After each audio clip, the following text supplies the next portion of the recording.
जय हिंद। आज की क्लास में हम देखेंगे बिहार बोर्ड के क्लास 6 का ज्योग्राफी के अंतर्गत जो चैप्टर 4 है उसका पृथ्वी के प्रमुख स्थल रूप का नोट्स देखेंगे।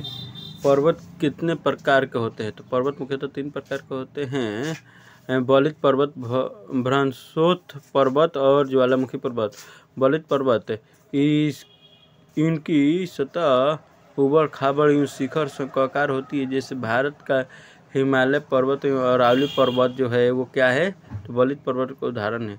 भ्रंशोत्थ पर्वत पृथ्वी के आंतरिक हलचलों के कारण पृथ्वी पर दरारें पड़ जाती है। जो दरारों के बीच का भाग ऊपर उठ जाता है, इससे इस ऊंचे उठे भाग को भ्रंशोत्थ पर्वत कहा जाता है। सतपुड़ा पर्वत इसका उदाहरण है। ज्वालामुखी पर्वत ज्वालामुखी से निकलने वाले लावा एवं अन्य पदार्थों को ठंडा होकर जम जाने से जिन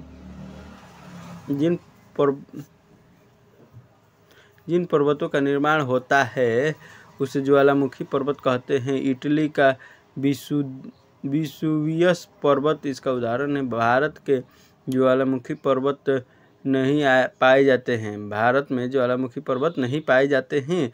कम ऊंचाई के पर्वतों का पहाड़ कहा जाता है। जो कम ऊंचाई के पर्वत होते हैं उसे पहाड़ कहा जाता है। पठार आसपास की भूमि से ऊंचा होता है तथा उसके ऊपर का भाग सपाट होता है। तिब्बत का पठार संसार का सबसे ऊंचा पठार है, इसीलिए इसे संसार का छत कहा जाता है।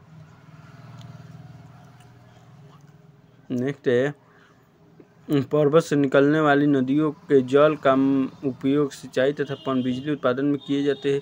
पर्वतों पर कई प्रकार की वनस्पतियाँ तथा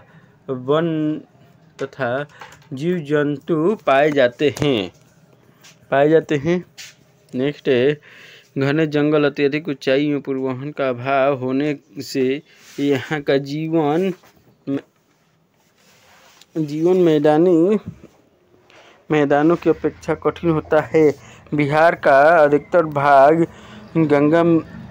गंगा नदी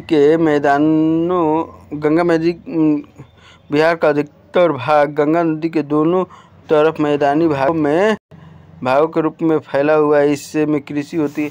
जो बिहार में गंगा मैदान का क्षेत्र है वो लगभग 90,685 वर्ग किलोमीटर है, जिसमें से 53,000 के लगभग उत्तरी मैदान में है और इसके जो रेस्ट अमाउंट है वो आपको दक्षिणी मैदान में है। और जो गंगा नदी वो बिहार को 2 भागों में बांटती है, उत्तरी और दक्षिणी भाग में। पश्चिम में पंजाब से लेकर पूर्व में असम तक इसके इलाके सतलज, गंगा और ब्रह्मपुत्र का मैदान कहलाता है।